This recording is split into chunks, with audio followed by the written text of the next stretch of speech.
Hoje você vai aprender. Hoje nós iremos falar sobre erupções vulcânicas. Eu falei que iria voltar a acontecer. Uma possível iminência de guerra entre os Estados Unidos e a Rússia. E uma série de catástrofes que está ocorrendo no Brasil.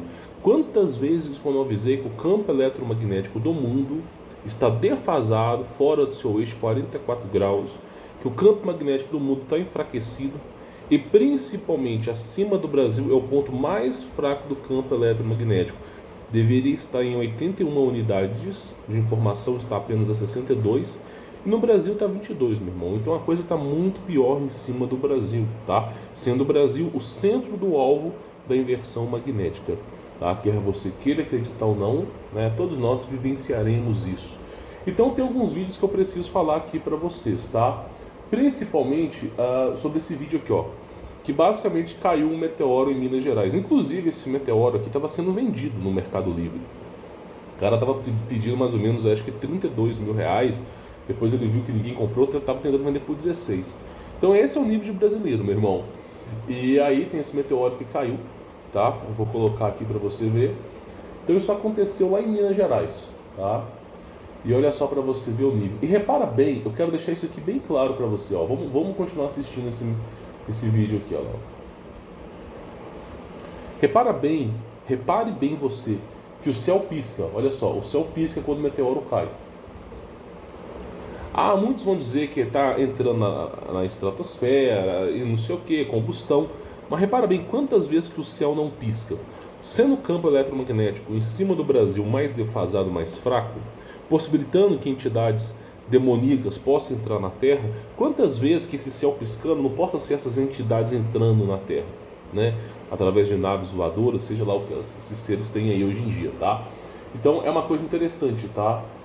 O céu piscar dessa maneira, tá? Para mim é um fato curioso. Deixa eu voltar aqui a parte lá. Então nós temos esse evento que aconteceu em Minas Gerais, tá? Beleza. Aí, para piorar a situação, a gente tem mais alguns eventos que estão rolando no mundo, né? Por exemplo, esse vendaval aqui, né? Olha só, as pessoas querendo se abrigar contra um vendaval em cima de uma estrutura metálica. Olha que coisa interessante, né? Então, a melhor lugar para você se abrigar no vendaval, meu irmão, é você estar longe de uma parede dessa aqui, se escondendo mais ou menos um ponto aqui assim, ó. Mas olha só, vendaval, né, lá em Rondônia.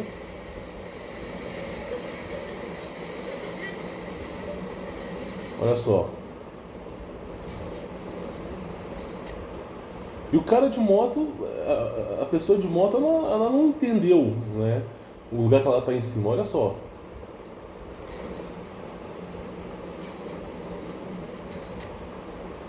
Meu irmão, o Brasil, o que Deus está nos mostrando é que o Brasil deixou de ser um país onde não tem catástrofe. Quando tu viaja para o exterior, quando tu olha para outros países, outras vertentes, cara, você fica inconformado com o Brasil. Por exemplo, tu pega aí, mesmo que a Europa passe por situações difíceis, tu analisa aí, por exemplo, tá, Itália, tá? Ou simplesmente Estados Unidos, o que for. Cara, tu olha para o Brasil e fala assim, meu irmão, como é que pode o Brasil ser assim? Estados Unidos pavimentado, a arrecadação dos Estados Unidos em verba política é bem menor que o Brasil, é tipo 8 vezes menor que o Brasil.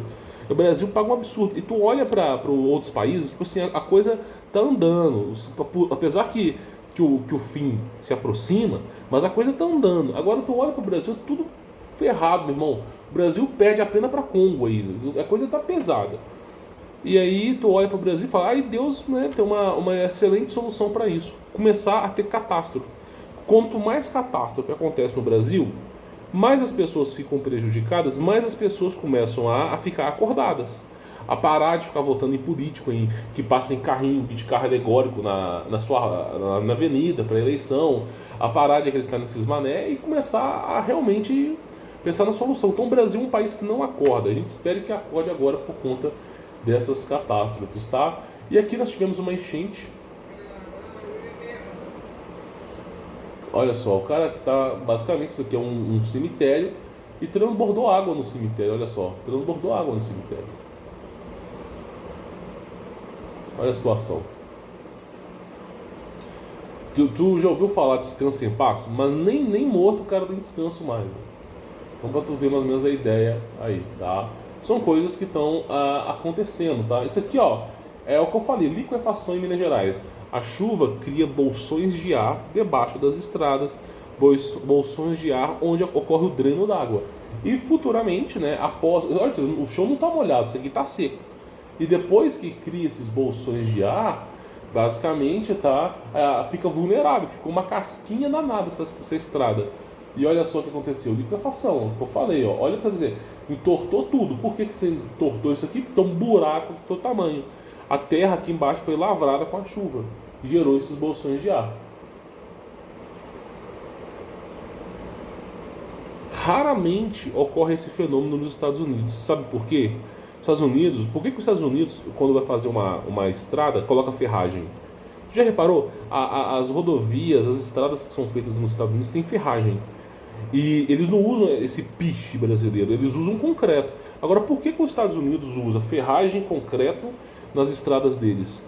Para quê? Para que possa comportar tanque de guerra, possa comportar caminhões pesados, isso é óbvio, mas principalmente por causa do fenômeno da liquefação. Então, o que acontece? Eles colocam ferragem para quê? Eles botam ferragem em concreto porque se ceder, ela vai entortar. E aí, por exemplo, se ela entortar ali, eles vão interditar aquela área, vão dinamitar aquilo ali, vão cobrir aquilo ali com terra e vão reestruturar a estrada. Então, o motivo dos Estados Unidos colocar ferragem nas estradas é simplesmente para que não ocorra esse fenômeno de uma vez. Como o Brasil não coloca ferragem, não usa concreto, usa esse piche aí, basicamente quando ocorre a erupção vai todo mundo para baixo. Então é por isso que você não vê noticiário de buraco nos Estados Unidos. Existe, mas não é algo que acontece. Então você vê que acontece mais no Brasil porque não se usa ferragem, tá? Olha lá, para você ver. Mas se você contar essa história para o político, ele jamais vai acreditar, né? Que existe a liquefação, bolsões de ar. Mas olha para tu ver, o cara tá caminhando ali em Minas Gerais. E olha para você ver o buraco que tá em Minas Gerais, ó. Olha só. A gente avisa, as pessoas parecem não querer acreditar. Ou fica um buraco debaixo do solo, não nada se comporte ali, e olha só. Olha a situação. Olha lá. Tá vendo? E você vê que foi decorrência de chuva. Foi decorrência. Aqui embaixo aqui tá úmido, ó. Olha só. Só que esses caras aqui são muito loucos, ó. Por quê? Eles estão andando em cima dessa erosão aqui. Só que se a terra aqui não cedeu ainda, mas ela se trincou, isso quer dizer que isso aqui ainda vai ceder. Ainda vai ceder. Então olha para tu ver o nível que nós chegamos aí, ó, em Minas Gerais, tá? Pois bem, falado disso, a gente tem que falar sobre a erupção de Tonga, né? Basicamente, né? Os caras estavam lá filmando a praia, olha só o barulho. Barulho absurdo, né? Os caras ficaram loucos lá, ó. Começaram até a correr. Por quê? Porque, assim, talvez no vídeo não dê pra você ver, é um pancadão.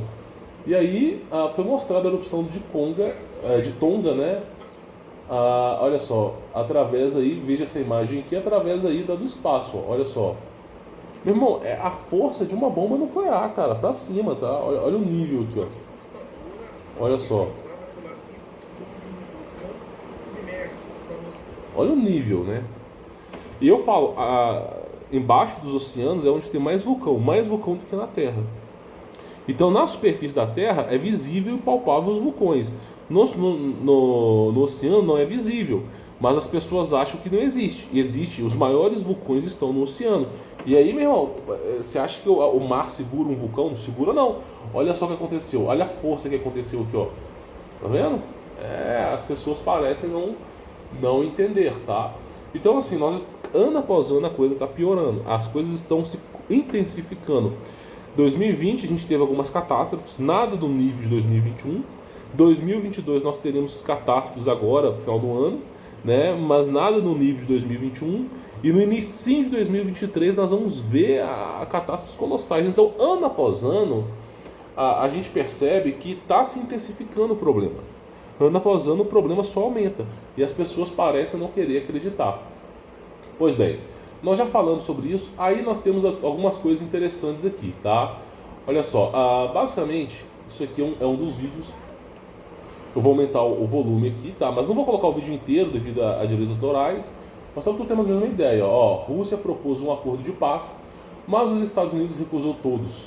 né? Então, basicamente é o seguinte: o pessoal acha que o Biden lá é pacifista, igual o Obama. Não é não, meu irmão. Não é não. Os caras lá querem guerra mesmo. E olha só que coisa interessante. Negociações entre Rússia e países da OTAN para tentar evitar uma guerra na Ucrânia.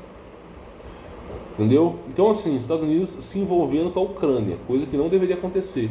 Os Estados Unidos, meu irmão, caça confusão com todos os lugares do mundo. É incrível, cara. Tipo, os Estados Unidos tá lá na América e caçando confusão lá na Europa, né? É incrível, né? Olha só. Aí, o treinamento aqui dos russos, né? Basicamente, os caras estão se preparando, já estão... até esse momento aqui desse vídeo, eles estavam se movimentando as tropas na Ucrânia. Até esse momento desse vídeo aqui, ó. Genebra, na Suíça, depois em Bruxelas, na Bélgica, e por fim hoje em Viena, na Áustria, mas não houve acordo. Tá vendo? Meu irmão, os caras querem saber não. Vai estourar uma guerra de todo tamanho. Todo militar brasileiro de alta patente sabe que vai gerar guerra, cara. Os caras sabem que vai dar merda. E vai chegar no Brasil. Você acha que não vai chegar no Brasil? Vai chegar no Brasil. O Brasil é um polo industrial de alimento, cara. Exportador de alimento. Estrategicamente falando, para uma guerra, é importante ter o Brasil como aliado, tá? Então, olha só, fracassou todos os acordos, né? Até esse momento aqui, fracassou todos os acordos, e basicamente as tropas russas estão se movimentando em cima da Ucrânia, fazendo treinamento de guerra e tal, e os caras, ó, não deu certo o diálogo não. Aí, para piorar a situação, esse vídeo aqui aconteceu agora, ó, para piorar a situação, os Estados Unidos se meteu aonde não deveria, tá? A história da Ucrânia, assim, eu já contei aqui, ela foi desmembrada da Rússia, não sei o que, e a Ucrânia está entupida de bombas nucleares, ogivas nucleares, e a Rússia não quer deixar um país entupido de bombas nucleares, né, que não é aliado deles do lado, porque da Ucrânia você consegue bombardear a Rússia e tal. E aí, basicamente, os caras estão... Já contei essa história aqui. E aí, basicamente, o que acontece é o seguinte, tá? E estrategicamente falando, a Ucrânia é um bom lugar para você poder ter acesso à Europa e tal. E aí, até aquele momento, a Rússia e os Estados Unidos estavam nessa intensificação lá na Ucrânia, né? Estavam na parte ali da Europa, Crimeia. Só que agora, olha o que a Rússia fez. A Rússia colocou... Vou colocar para o vídeo para você ver. Ela está instalando mísseis em Cuba, para meter o cacete nos Estados Unidos. Começando a fazer uma estrutura, olha só, a Rússia fazendo uma estrutura de guerra em Cuba, né? E Cuba para os Estados Unidos que, meu irmão, os caras conseguem fazer a travessia de bote, tá? Os caras que fogem desesperadamente dali, em 2, 3 dias em bote, chegam lá nos Estados Unidos, por incrível que pareça. Então, o que os caras estão fazendo? Vamos instalar, olha só. E na crise entre Rússia e Ucrânia, os russos sinalizam encerrar as conversações com o Ocidente e não descartam enviar tropas para Cuba e Venezuela. Encerra o diálogo, não aceita mais o diálogo com os Estados Unidos, fica impossibilitado de receber diálogo, a Rússia faz isso. E para piorar, já começa essa história de enviar mísseis para Venezuela e Cuba. Para quê? Para ficar estrategicamente mais fácil a acertar os Estados Unidos. Por quê? Os Estados Unidos, meu irmão, se envolve com os problemas do mundo.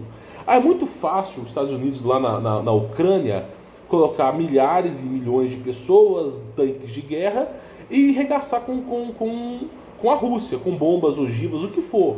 É gozado, né? Porque a Rússia está batalhando na Ucrânia, só tem os soldados americanos, mas né, o máximo que a Rússia vai conseguir fazer numa questão da Ucrânia é simplesmente atacar os soldados americanos. Mas os Estados Unidos vai atacar o país da Rússia. Então, estrategicamente falando, o que vai acontecer é o quê? Que quem vai sofrer mais é a Rússia. Porque tu bota os soldados lá, apanha os soldados, mas o país continua funcionando. Aí a Rússia falou, peraí, meu país vai ficar exposto aqui na questão da Ucrânia, os Estados Unidos não vai colocar o país dele nas retas, beleza, vamos instalar mísseis aqui próximo dos Estados Unidos. Porque se me atacarem aqui na Ucrânia, simplesmente eu vou lá e eu estou do lado dos Estados Unidos. Então o que a Rússia faz? Envia navios, tanque de guerra, começa a levar tecnologia para outros países que são aliados e entope os países de ogivas nucleares e bombas. Eu não me lembro bem, eu acho que os Estados Unidos tem 7.000 ogivas, não, 6.500 ogivas declaradas, e declaradamente a Rússia tem 7.000. E aí basicamente o que acontece? Os caras ali estão se preparando, Por quê? Porque se os Estados Unidos atacar a Rússia lá na Ucrânia, a Rússia vai atacar o país, os Estados Unidos, com bombas nucleares, e que se exploda essa merda. É assim que se negocia. Vai me atacar, vai entrar na guerra que você não está participando. Então é o nível que está chegando aí. O clima entre os diplomatas é de desânimo e apreensão. O conflito iminente entre a Rússia e a Ucrânia está desafiando a estabilidade e a segurança do sistema europeu. Cara, vai ser um borogodó. Vai ser aqui o treinamento dos caras, vai ser um borogodó, cara. Olha lá, trincheira de guerra. Os caras não tão pesado, tá? Pelos Estados Unidos e seus aliados. O impasse e a ameaça de envio de tropas à América Latina remetem inevitavelmente. Então, olha só, e vai usar Cuba, meu irmão, usar outros países pra colocar aí ogivas, o que for, cara. Então, vê o nível, ó. Olha o nível. Aqui, até esse momento aqui, estava na Ucrânia. O diálogo, ele acabou. Olha só, fecha o diálogo e começa a instalar mísseis e ogivas aonde? Ah, aqui fala míssil, mas pode ter certeza que tem uma ogivinha aqui junto, tá? Em países próximos dos Estados Unidos. Para quê? Para atacar os Estados Unidos. Que delícia, hein? Então, para você ver que assim, os Estados Unidos invade, entra em problema que não é convidado. Por exemplo, no caso aí da Rússia e da Ucrânia, não tem nada a ver com os Estados Unidos. A Ucrânia está entupida de bombas e não sei o que, e praticamente isso veio de uma guerra antiga, da década de 70, uma história entre a Rússia e a Ucrânia. É praticamente os caras falam o mesmo idioma, é a mesma cultura, só houve uma separação, ok? A Ucrânia passa por uma crise absurda financeira, os caras querem integrar a Ucrânia na Rússia para poder ter esse amparo. Então é uma história entre a Rússia e a Ucrânia. Não tem nada a ver os Estados Unidos colocar a mão ali. Aí os Estados Unidos, se achando que é dono do mundo, porque esse é o padrão, os caras simplesmente começam a enviar tropas para a Ucrânia. Tu pensa um pouco, se você é o presidente Putin, vai falar assim, os caras mandam soldados para a Ucrânia, para fortalecer lá a Ucrânia, não sei o que, e a gente não conseguir ter a retomada. Se você ataca com mísseis, você está atacando os soldados. E aí os Estados Unidos está pouco se importando com soldado, meu irmão. E aí basicamente o que acontece? Você não está atingindo o alvo. Então o que a Rússia fez? Bom, você vai dar pitaco, você vai fazer essa intervenção na Ucrânia mesmo, Estados Unidos? Vai fazer a intervenção mesmo? Tudo bem. Então o que acontece? A Rússia começa a instalar mísseis próximos dos Estados Unidos. Uai, se você pode atacar o meu país, por que eu não posso atacar o seu país? Né? Você ataca o meu país e eu ataco o seu exército? Não faz sentido isso. Então basicamente o que a Rússia está fazendo é isso. Preparando, né, a instalação de mísseis, ogivas, próximo ali à região da costa dos Estados Unidos. Hoje, meu irmão, a guerra não é feita mais por soldados, não. Os caças que estão no céu não tem nem mais piloto. Eu não sei se você acordou para a realidade, os caças que estão nos céus não tem mais pilotos, eles são drones hoje em dia. Eles praticamente, o piloto fica no chão. A inteligência artificial que faz o voo, tá bom? Alguns carros dos Estados Unidos não tem mais piloto. Tá bom? Soldado assim, tá ali e tal pra televisão. Tá? O resto equipamento. Eu trouxe aqui um ano atrás um projeto americano de soldados robóticos andando com um fuzil na mão. Isso existe, cara. Existe. Eu trouxe aqui. Quantas vezes que eu não falei sobre isso aqui? O soldado americano olhando de boca aberta, assim. Então, assim. O que acontece é o seguinte, em ogiva nuclear, meu irmão, como é que você para uma bomba atômica? Não para, entendeu? Então, isso é representação de poder. Então, o que a Rússia fez? Já que você não vai me ajudar, eu não vou atacar seu soldado, não, eu vou atacar vocês. E aí a coisa começa a ficar feia. Então, pode ser que em 2022 comece uma guerra, eu acho que vai começar mesmo, entre Rússia e praticamente os Estados Unidos. Porque, eu sempre digo isso, a gente teve a gripe espanhola em 1918, ok?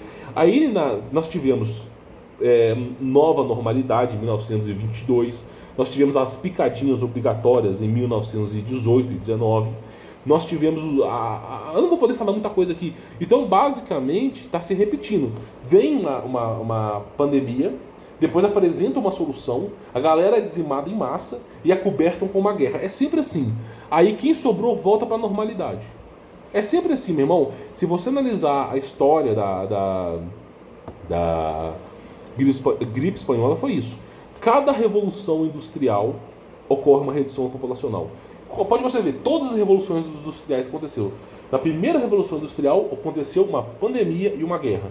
Na segunda Revolução Industrial, pandemia e guerra. Na terceira Revolução Industrial, foi 1918, foi a primeira G1, G2 lá da Alemanha, aconteceu uma guerra. Agora nós estamos no meio da quarta Revolução Industrial. Veio uma pandemia e uma guerra. Pode esperar que vai acontecer uma guerra, isso é óbvio. E para piorar a situação, nós ainda estamos numa situação de inversão magnética. Tá? Para você poder entender que vai dizimar tudo, cara. Então, o conselho que eu dou pra galera aí que me assiste é estar presente em Cristo Jesus, isso é óbvio, se alicerçar em Jesus, não tem outro caminho, e além de se alicerçar em Jesus, procurar morar em regiões rurais, menos densas. Por quê? Vai faltar comida, vai faltar não sei o quê, vai faltar não sei o quê, e você estando em regiões rurais, você consegue produzir, porque você não vai ter que competir com 1 milhão de pessoas pela comida. Você vai ter ali na sua região 200, 300 pessoas que podem se organizar, entendeu? Então eu sempre falo, meu irmão, as grandes capitais são uma bomba relógio. Se ocorre uma guerra entre Rússia e Estados Unidos, ela vai chegar no Brasil. Os caras vão querer comida do Brasil, vão querer se apossar do Brasil. Tá entendendo? Então, se tem problema, já se cogita falar sobre isso. Então, o que eu falo é o seguinte: se o supermercado ficar sem comida, você dura quanto tempo? As pessoas vão para a rua porque não tem comida, elas vão ficar loucas. Então, o que eu estou te dizendo é, regiões densas é perigosa. Estrategicamente falando, morar na roça, você vai amenizar o problema. Não tem como solucionar o problema, tá? Infelizmente, é muito problema para ser solucionado. Mas morando na roça, você vai reduzir esse problema. Um problema que está no nível 80, na roça vai ficar 15. Tá entendendo? Então, é muito melhor você estar produzindo seu alimento. Você bota painel solar, você coloca água quente com boiler, serpentina, fogão a lenha, o que for que você quiser colocar. Você coloca poço, fossa, cultiva alimento, trabalha em cima de peixe e galinha. Você consegue fazer sobreviver, entendeu? Você faz a sua mesma proteção com aquisição de... Eu não posso falar a palavra que é censurado. Então você consegue sobreviver. Agora, se você está na cidade e começa a faltar alguma coisa, as pessoas ficam loucas. Imagina 2 dias sem energia. Ou 2 dias sem abastecimento de alimentos, o que for. Meu irmão, as pessoas no início elas vão ser pacientes. Mas vai chegar um momento que a fome vai bater no estômago e as pessoas vão ficar desesperadas. E aí, meu irmão, você vai ver o Mad Max, tá? Só pra te avisar. Então, olha lá, se intensificando uma guerra, tá bom? Bom, espero que esse vídeo tenha trazido alguma informação útil para você. A proposta aqui é só te informar, tá? Sobre o ocorrido que está rolando aí no mundo, tá? Isso vai chegar de tabela no Brasil, não tenha dúvida disso, tá? Por isso que os Estados Unidos convidou o Bolsonaro para poder ir lá visitar, ficar um tempinho nos Estados Unidos, trocar uma ideia, com reunião com o Biden. Logo depois teve o Putin convidando o Bolsonaro, ficar um tempinho lá na Rússia. Não é à toa, eles querem pegar os recursos do Brasil para crescer ainda mais a potência deles. Tá? Para quê? Porque numa situação como essa, eles vão ter suprimentos. Bom, minha opinião, tem direito de questionar, estou aqui para ajudar e orientar vocês. Eu fico por aqui, Roberto Goltz. Fique na paz.